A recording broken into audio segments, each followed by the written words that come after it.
여러분들 굉장히 잘 아시는 말 중에 작심삼일이라는 말이 있지 않습니까? 그렇죠? 모두 그 의미를 잘 아실 거라 생각합니다. 2013년 새해가 시작이 되고 또 한 달하고 보름 정도가 지나가고 있습니다. 작심삼일이라는 이 네 글자를 딱 들으셨을 때 여러분들의 마음은 어떠셨나요? 혹시라도 마음이 뜨끔하시면서 하는 건가? 내 얘기를 하는 건가? 라는 생각을 하시는 분이 없는지 모르겠습니다. 그래도 우리나라는 정말 다행인 게 그 새해를 신정과 구정으로 나눠서 새해 느낌을 낼 수 있는 기회를 2번을 주잖아요.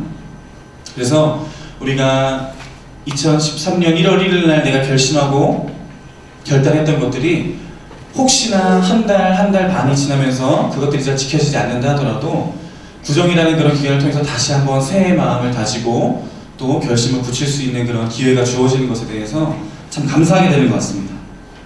작심삼일이라는 말이 왜 생겨났을까요? 여러분들에게는 어떤 의미로 생각이 되시나요?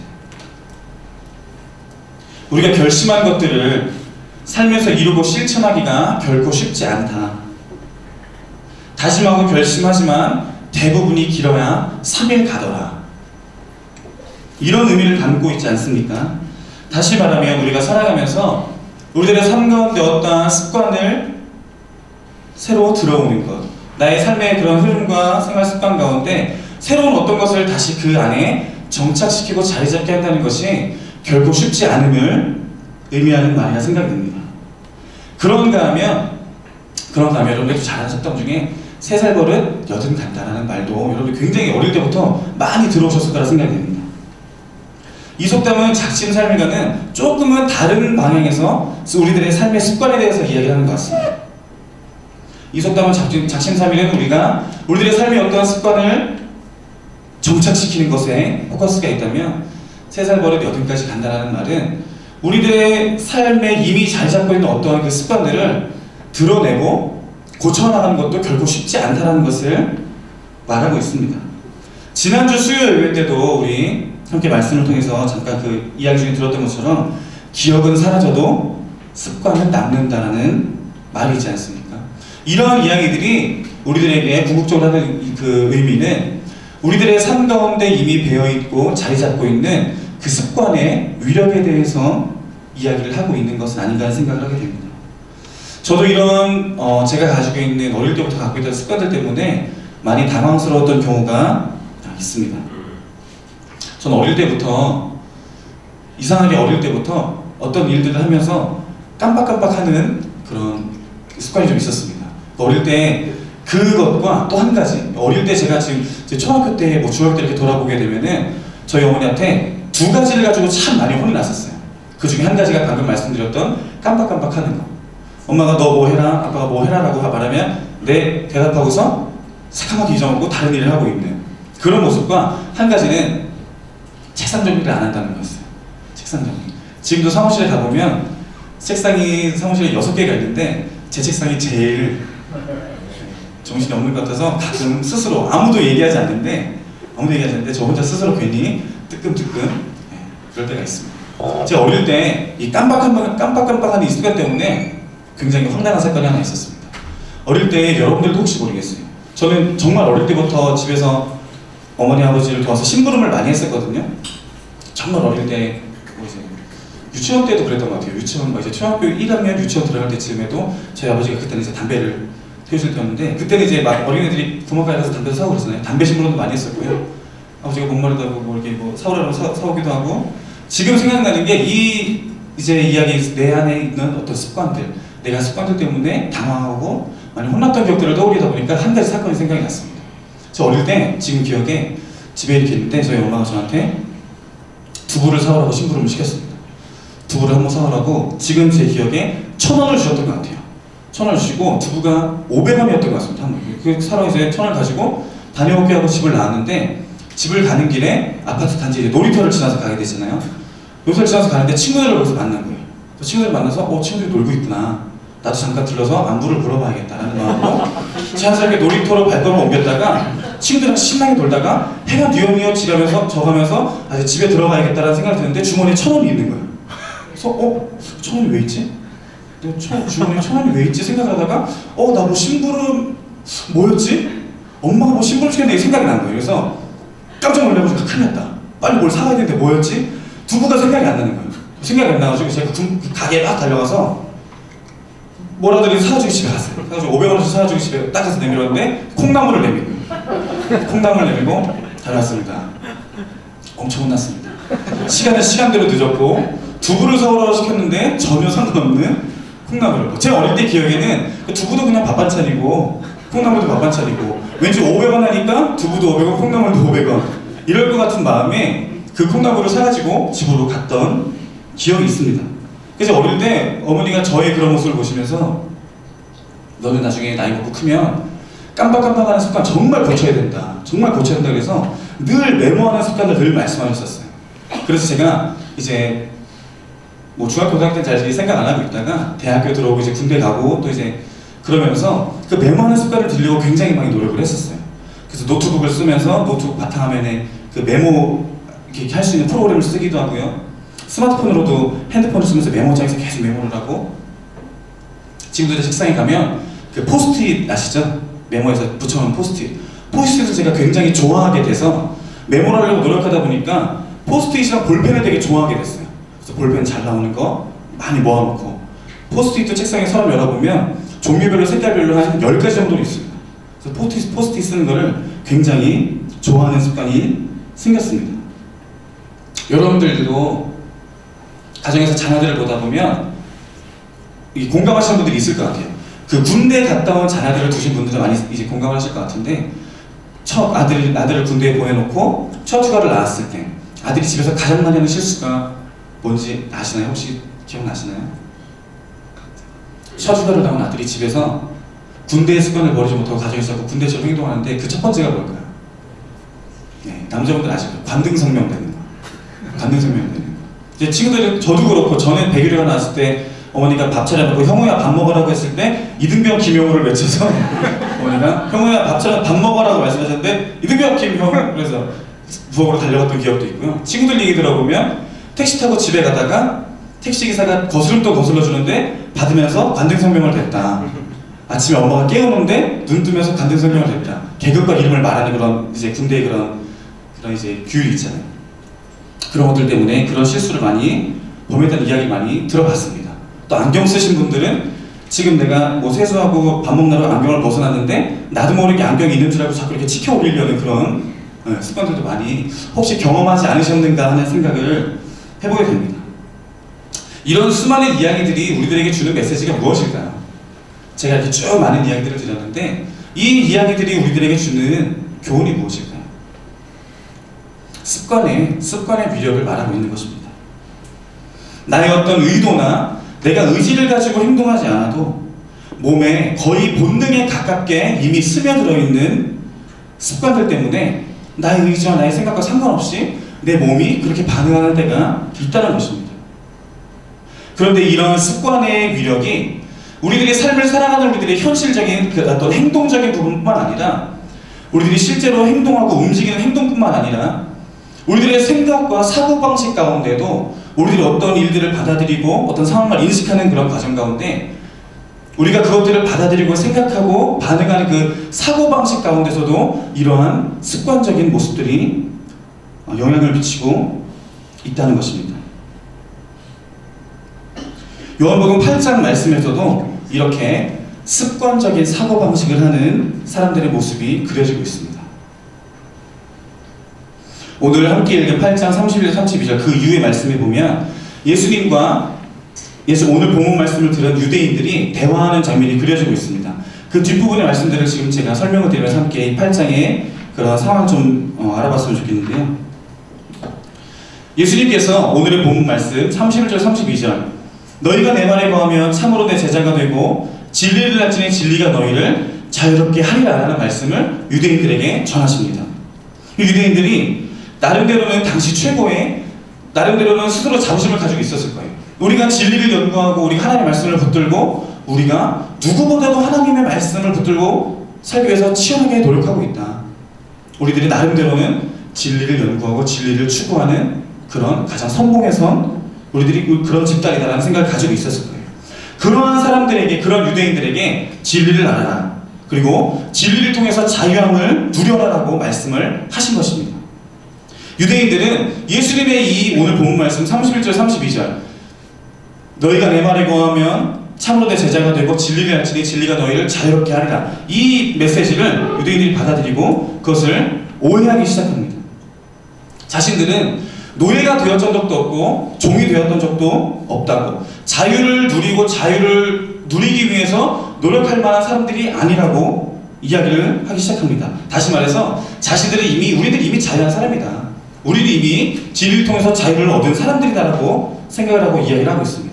그리고 이어서 유대인들이 자신들은 아브라함의 자손이다라고 말하면서 자신들의 조상, 자신들의 아버지이신 아브라함의 신앙과 믿음을 지켜나가고 있다고 예수님께 이야기를 하고 있습니다.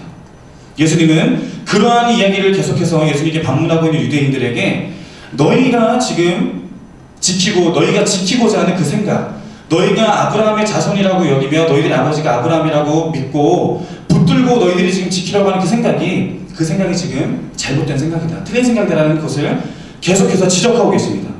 52절 53절 말씀을 한번 보겠습니다. 요한복음 8장 52절 53절 말씀을 함께 읽어보겠습니다. 유대인들이 이르되 지금 내가 귀신 들린 줄을 아노라. 아브라함과 선지자들도 죽었거늘 내 말은 사람이 내 말을 지키며 영원히 죽임을 맛보지 아니하리라 하니 너는 이미 죽은 우리 조상 아브라함보다 크냐, 또 선지자들도 죽었거늘 너는 너를 누구라 하느냐. 유대인들은 예수님의 가르침을 자신들에게 익숙한 사고방식에 갇혀서 받아들이지 못한 채 진리를 선포하고 있는 예수님을 향해서 귀신 들린 자라고까지 이야기를 하는 것입니다. 유대인들이 자신들이 가지고 있는 사고의 틀, 자신들이 늘 생각해왔던, 자신들이 늘 어떤 것들을 판단하고 재단하던 그 사고의 틀, 그 틀을 깨뜨리지 않고 그 틀을 지키기 위해서 아둥바둥하고 있지만 결국 그들의 몸부림은 정말 유치하게 짝이 없습니다. 57절 말씀을 한번 같이 볼게요. 57절 함께 읽겠습니다. 유대인들이 이르되 네가 아직 50세도 못 되었는데 아브라함을 보았느냐. 논쟁이 쭉 이어지다가 57절에 가서 유대인들이 예수님에게 이런 이야기를 던집니다. 네가 아직 50살도 안 됐는데 아브라함을 본 적이 있느냐. 누가 봐도 예수님은 50살이 되지 않았잖아요, 그렇죠? 나중에는 그것들에 대해서 막 논쟁을 벌이고 이야기를 하다가 나중에는 야, 너 50살도 안 됐으면서 무슨 네가 아브라함을 봤다고 네가 지금 그런 얘기를 하는 거야? 이런 식으로 굉장히 논리적이지도 않고 설득력도 없는 이런 유치한 발언까지 하게 되는 것입니다. 그저 유대인들은 예수님께서 전하시는 그 말씀을 받아들이는 그 과정 가운데 자신들이 가지고 있던 어떤 확신의 틀, 내가 유대인으로서 내가 진리를 연구하고 하나님의 말씀을 열심히 연구했는데 그동안 내가 가지고 있던 틀, 그 틀이 예수님의 말씀으로 인해서 내가 갖고 있던 그 생각의 틀이 깨어지는 것이 기분이 나빴던 것처럼 보여집니다. 어쩌면 유대인들에게 예수님의 이야기를 받아들이고 자신들의 지난날의 삶의 모습에 대해서 부정하는 것은 유대인들에게 굉장히 자존심이 상하는 일이었는지도 모르겠습니다.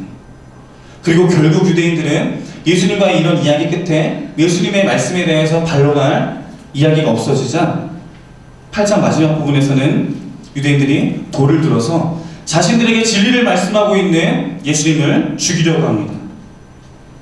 이런 유대인의 행동들을 바라봤는데 말씀에 기록이 되어 있는데요. 오늘 함께 읽었던 31절 초반부에 보면은 굉장히 충격적인 기록이 남아 있습니다. 31절, 32절을 다시 한번 읽어볼게요. 그러므로 예수께서는 자기를 믿은 유대인들에게 이르시되 너희가 내 말에 거하면 참으로 내 제자가 되고 진리를 알지니 진리가 너희를 자유롭게 하리라. 예수님과 이런 대화를 나눈 유대인들은 그냥 그 모세 율법을 붙들고 그 말씀대로 살아가려고 노력하는 유대인들이 아니라 그 전에 예수님께서 진리를 말씀하시고 하늘나라에 대해서, 하늘나라의 그 복음에 대해서 말씀하시는 이야기를 듣고 예수님이 하나님의 아들이구나, 예수님이 진짜 하나님의 아들이구나를 믿은 사람들이에요. 믿은 유대인들이에요. 예수님이 하나님의 아들을 믿고 예수님의 존재를 믿고 인정한 유대인들의 대화 내용이라는 것입니다. 저는 오늘 본문을 보면서 유대인들의 모습에서 저의 모습을 발견하게 되었습니다.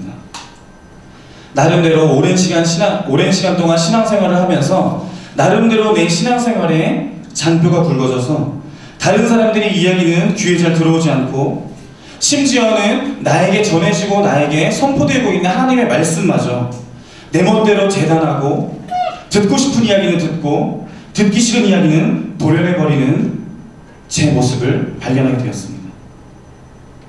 혹시 우리 모두의 모습이 이런 모습은 아닌지 돌아보게 합니다. 하나님의 말씀을 우리들에게 전해질 때 그동안 내가 늘 생각해오던 방식, 내가 가지고 있던 하나님에 대한 지식, 내가 가지고 있던 성경적인 지식들, 내가 가지고 있는 어떤 확고한 신념들 때문에 나에게 하나님의 말씀이 선포되었을 때에 내 마음의 틀의 모양에 맞는 것이 아니라면 다 도려내버리고 내 마음에 맞는 것들만 받아들이고 있는 것이 우리들의 신앙의 모습은 아니었는지 돌아보기 원합니다. 우리 오늘 이 말씀과 또 말씀에서 드러나고 있는 유대인들과 예수님의 대화를 통해서 유대인들의 모습을 통해서 우리가 두 가지를 점검하고 함께 말씀을 나누기 원합니다. 첫 번째는 우리 말씀을 통해서 우리가 마음속에 새겨야 되는 것은 내가 가진 틀을 깨뜨려야 한다는 것입니다.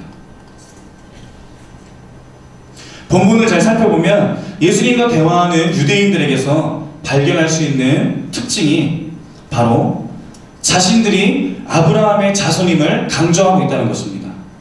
33절, 39절, 52절, 53절 말씀을 한번 띄워주시겠습니까? 네.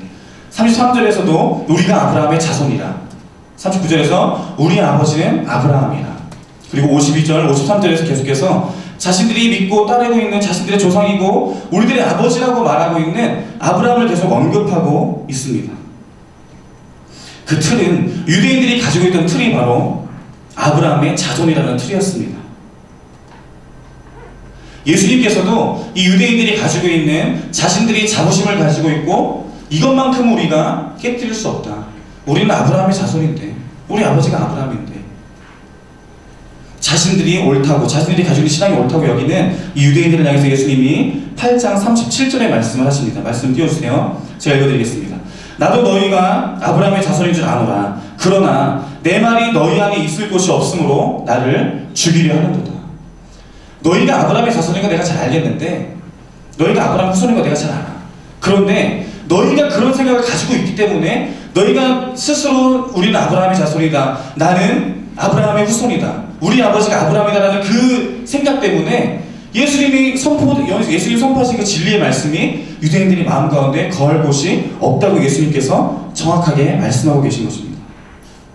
결국 유대인들은 자신들이 그동안 자신들의 자부심으로 여기고 자신들이 가지고 있던 그 확고한 신념, 확신의 틀을 고수한 채 자신들에게 끊임없이 들려지는 하나님의 말씀을 받아들이지 못하고, 그리고 오히려 자신의 틀에 맞지 않는 하나님의 말씀을 묵살시키려 하는 모습을 보이고 있는 것입니다. 주객이 전도된 사람입니다. 누가 주인이고 누가 객인지 알 수 없는 상황입니다. 예수님을 하나님의 아들로 인정하고 나의 구주로 고백하는 사람들이 정작 내가 살아가는 현실의 삶, 내 삶의 현장에서는 여전히 내 삶의 주인이 내가 되어서 하나님께 내 인생의 핸들을 맡기지 못하고 여전히 내가 하던 대로, 여기는 제가 해봐서 아는데 이렇게 운전해야 돼요, 여기는 제가 그동안 살아와봐서 아는데 이렇게 해야 돼요, 나에게 익숙한 대로 내가 늘 해왔던 대로 내 인생을 운전하고 내 방식대로 삶을 이끌어가는 것이 우리들의 모습은 아닐까 하는 생각을 해보게 되었습니다. 예전에 목사님과 전사님들과 함께 말씀을 나누다가 제가 굉장히 마음이 뜨끔해졌던 말씀이 있습니다. 여러분도 굉장히 잘 아시는 요한계시록 3장 20절 말씀입니다. 말씀을 띄워주시고요, 함께 한번 읽어보겠습니다. 볼지어다 내가 문 밖에 서서 두드리노니 누구든지 내 음성을 듣고 문을 열면 내가 그에게로 들어가 그와 더불어 먹고 그는 나와 더불어 먹으리라. 이 말씀을 보는데 마음이 울컥해지더라고요.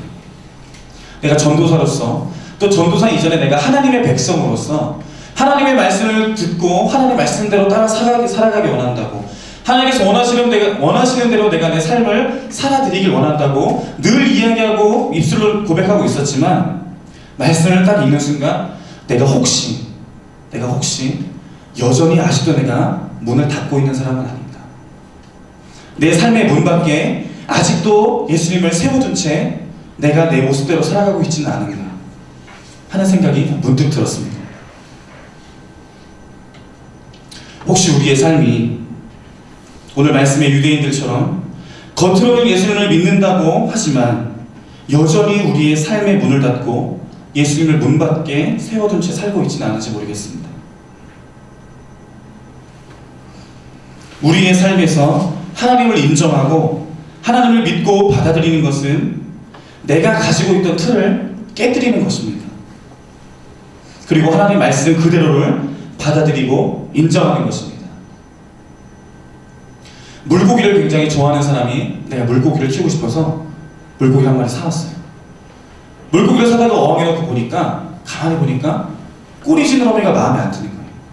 그래서 물고기를 키우려고 해서 물고기 사왔는데 물고기 너무 참 좋은데 꼬리 지느러미는 내 별로 마음에 안 든다. 꼬리 지느러미를 잘라내고 물고기를 가만히 보다가 물고기 눈이 내 스타일이 아니에요. 나랑 맞지 않는 것 같아요. 물고기 눈을 잘라내버리고 물고기 아가미가 마음에 안 든다고 잘라내버리고 나의 입맛에 맞는 대로 내가 늘 봐오고 내가 들었던 것과 익숙한 대로 다 잘라내버린 그 남아있는 게 그렇게 잘려져 버린 물고기가 더 이상 물고기를 할 수 있는 것일까요? 혹시라도 우리가 말씀을 묵상하고 또 말씀을 듣는 과정 가운데 행여라도 내가 늘 들었던 말씀, 내가 늘 배워왔던 말씀 그 틀 안에서 그 틀에 맞지 않는 것들을 다 도려내버린 채 내 마음에 맞는 대로 내 마음 모양, 내 삶의 모양에 딱 맞는 대로 그런 말씀만 받아들이고 있는 삶은 아니었는지 돌아보기를 원합니다. 하나님께서 우리들이 원하시는 믿음은 기존에 내가 가지고 있던 내 삶의 익숙한 틀을 깨뜨리고 하나님께 나의 틀을 새롭게 맞추어 나가는 그러한 삶이, 그러한 믿음이 하나님께서 원하시는 믿음의 모습일 것입니다. 두 번째로 우리가 함께 좀 나누고 싶은 것은요, 하나님의 말씀으로 돌아가야 한다는 것입니다. 예수님은 오늘 말씀에서 요한복음 8장 31절 그 후반부에서 예수님을 믿는다고 이야기한 유대인들에게 오늘 31절 32절 본문 말씀을 전하셨습니다. 오늘 이 본문을 예수님께서 하신 말씀을 좀 구분을 해보면 네 가지로 볼 수가 있습니다. 31절에서는 첫 번째는 너희가 내 말에 거하면, 그리고 두 번째는 참으로 내 제자가 되고, 세 번째는 32절에서 세 번째는 진리를 알게 되고, 그리고 네 번째로 진리가 너희를 자유롭게 하리라. 너희가 내 말에 거하면 참으로 내 제자가 되고 진리를 알게 되고 진리가 너희를 자유롭게 하리라. 하지만 오늘 본문에 나온 유대인들은 조금의 문제가 있는 것 같습니다. 예수님의 말씀은 방금 말한 것처럼 이 네 가지로 볼 때 유대인들의 초점은 4단계에만 집중되고 있다는 것입니다. 자신들은 이미 예수님께서 말씀하신 그 네 가지 중에 첫 번째, 두 번째, 세 번째는 이미 다 완료한 상태고, 그리고 이미 네 번째, 자유함까지도 나는 누리고 있다. 1, 2, 3단계는 난 이미 지난 일이다. 이러한 생각을 가지고 있는 것입니다. 하지만 예수님의 초점은 첫 번째 단계부터 너희가 내 말에 거하면, 이 부분부터 다시 시작하길 원하셨던 것입니다. 유대인들이 가지고 있는 하나님의 말씀이라는 그 하나님의 말씀, 유대인들이 그동안 가지고 생각하고 있던 하나님의 말씀이라는 그 개념부터, 그 첫 1단계부터 다시 점검하기를 원하셨던 것입니다. 예수님께서 하나님의 말씀에 대해서 강조하시는 부분은 우리가 굉장히 잘 아는 예수님께서 광야에서 시험을 받으셨던 사건을 통해서도 우리가 발견할 수 있습니다. 마태복음 4장 4절, 7절, 10절 그 예수님께서 광야에서 시험을 받으시는 그 말씀을 보면 예수님께서 예수님을 향해 다가오는 사단의 그 시험을 신명의 말씀을 통해서 유혹을 이겨내는 것을 우리가 볼 수가 있습니다.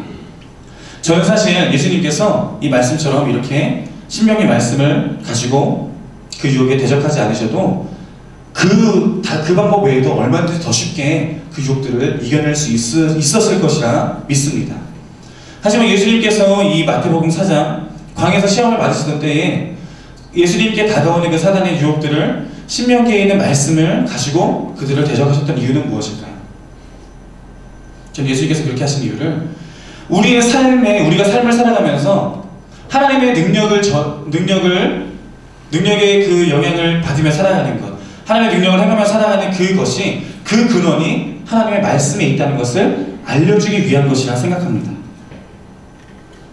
우리가 이 땅을 살아가면서 끊임없이 감당해야 할 그 어둠의 세력들과의 그 싸움, 그 수많은 싸움 가운데 우리가 붙들어야 하는 능력이, 그 수많은 유혹들 가운데 붙들어야 하는 능력이 하나님의 말씀이라는 것을 알기 위해서라는 것입니다. 오늘 말씀 속에서도 유대인들에게, 그리고 말씀을 통해서 우리에게 알리시는 것도 마찬가지라 생각합니다. 자유함을 누리는 것 참 좋습니다. 하지만 자유함을 누리기 위해서 우리가 해야 할 것이 무엇인가를 다시 한번 생각해봐야 하는 것입니다. 자유함을 누리기 위해서 예수님의 말씀대로 그 전에 우리가 먼저 진리를 알아야 하고, 진리를 알기 위해서 예수님의 제자가 되고, 또 그 가장 먼저 앞서서 우리가 하나님의 말씀 안에 거해야 한다는 것입니다. 제가 전에도 말씀드렸던 것처럼 오늘 예수님과 대화를 나누고 있는 대상은 예수님을 믿는다고 하는 유대인들이었습니다. 진리를 추구하고 하나님을 더욱더 알아가기를, 자신들의 신앙을 지키기를 부단히 애쓰던 사람들이었습니다. 하지만 이들이 가지고 있던, 자신들이 의지하고 있던 아브라함의 자손이라는 그것, 자신들이 가지고 있던 신앙과 믿음은 능력을 잃어버린 믿음이었습니다. 예수님을 믿는다고, 그리고 그 신앙을 지키는 자들이라고 이야기는 하지만 그들이 가지고 있는 믿음과 신앙은 전혀 그들의 삶에서 능력을 발휘하지 못했던 것입니다. 제가 이번 겨울 들어서 굉장히 많이 경험한 아주 신기한 현상이 있습니다. 혹시 여러분들 중에도 있는지 모르겠는데요, 저는 물을 굉장히 자주 먹습니다.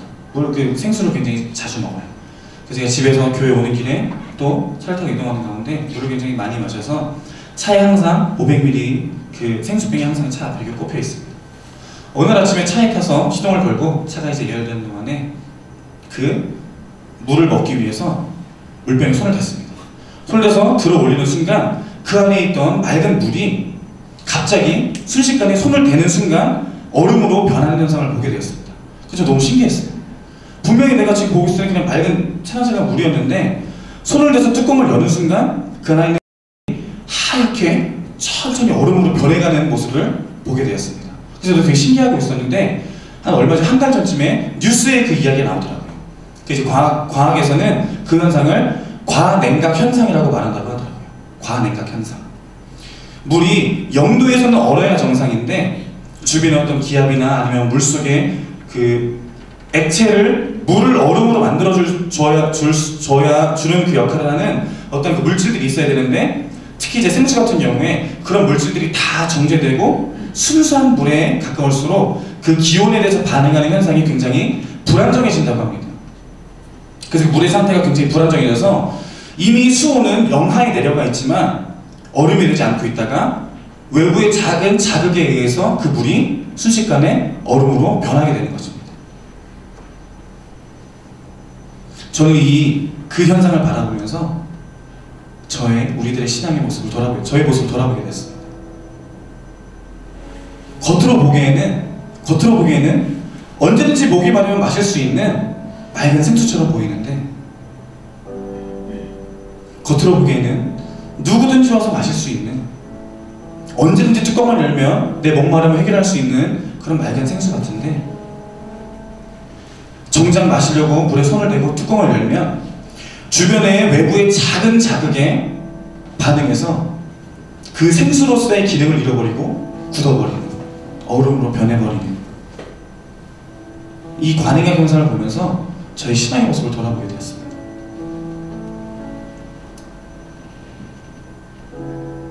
나름대로 말씀을 붙든다고 하지만 오늘 말씀에서처럼 예수님을 믿습니다. 예수님을 믿습니다.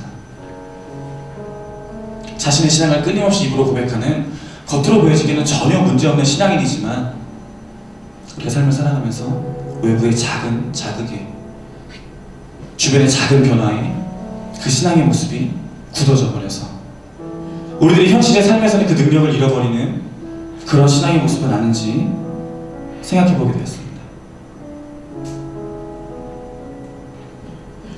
예수님을 믿는다고 고백하십니까? 오늘 말씀에서 유대인들도 예수님께서 행하시는 일들을 바라보고 예수님께서 선포하는 말씀을 듣고 예수님을 믿는다고 이야기했지만 정작 그들은 하나님으로부터 나오는 그 진리와 복음, 그 진리가 주는 자유함을 누리고 있지 못했습니다. 오히려 그동안 내가 가지고 있던 어떤 신앙의 틀, 믿음의 틀 때문에 나에게 끊임없이 주어지는 그 하나님의 진리의 말씀을 전혀 받아들이지 못했습니다. 말씀을 묵상하고 또 듣다 보면 이전에 내가 묵상했던 말씀, 이전에 내가 들었던 말씀, 그런 내용이라고 해서 마음과 귀를 닫은 채 그렇게 하나님이 나에게 전해지고 있는, 끊임없이 전해지고 있는 하나님의 말씀을 무시하고 예수님을 향해 돌을 들었던 유대인들처럼 내 마음에 맞지 않는다고, 내가 알고 있던 믿음과 맞지 않는다고, 내가 가지고 있던 내 삶의 습관과 내 삶의 흐름과 맞지 않는다고 하나님의 말씀을 무시했던 적은 없는지 돌아봤으면 좋겠습니다.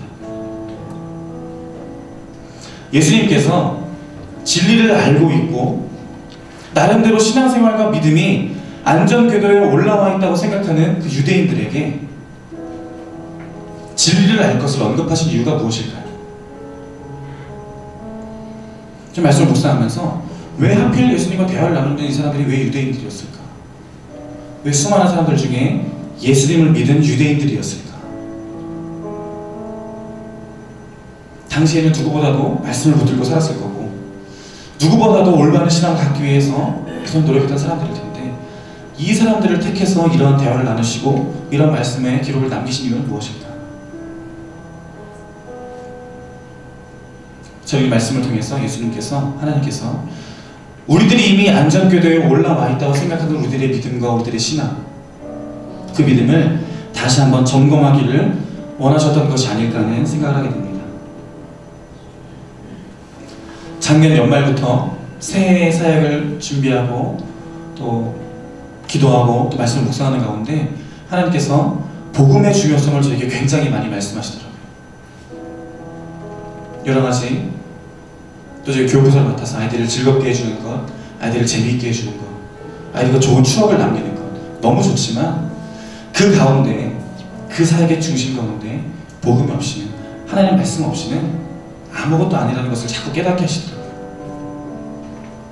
그러면서 제가 참 많이 묵상했던 찬양이 하나 있습니다. 제가 가사를 좀 불러드리려고 하는데요, 가사 한번 좀 묵상해 주셨으면 좋겠습니다. 많은 이들 말하고 많은 이들 노래는 하지만 정작 가지는 않는 길, 두려운 생각보다 많이 힘들고 험한 길보다 그저 말로만 가려기에 점점 멀어져만 가네. 내게 생명 주었던 그 길, 점점 이용하려 하네. 내게 사랑 주었던 그 길, 다시 복음 앞에 내 영혼 서네. 주님 만난 그때 나 다시 돌아가 주님께 예배드리며 다시 십자가의 길 걸으리. 혹시 우리도 우리들의 겉으로 보여지는 삶으로는 예수님을 믿는다고, 예수님이 하나님의 아들이심을 믿고 내가 신앙을 가지고 살아가고 있다고 고백하고 있지만 여전히 내 기준으로 하나님의 말씀을 재단하고 잘라내고 도려내고 있지는 않았습니까? 겉으로 보여지는 우리들의 모습뿐만이 아니라 정말로 우리가 우리들의 삶 가운데서 복음의 의미, 진리를 통하여서 참 자유함을 누리고 그 죄로부터의 자유함을 위하여서 끊임없이 달려가는 그런 주님의 백성들 되시기를, 그러한 삶이 되시기를 주님의 이름으로 축원드립니다.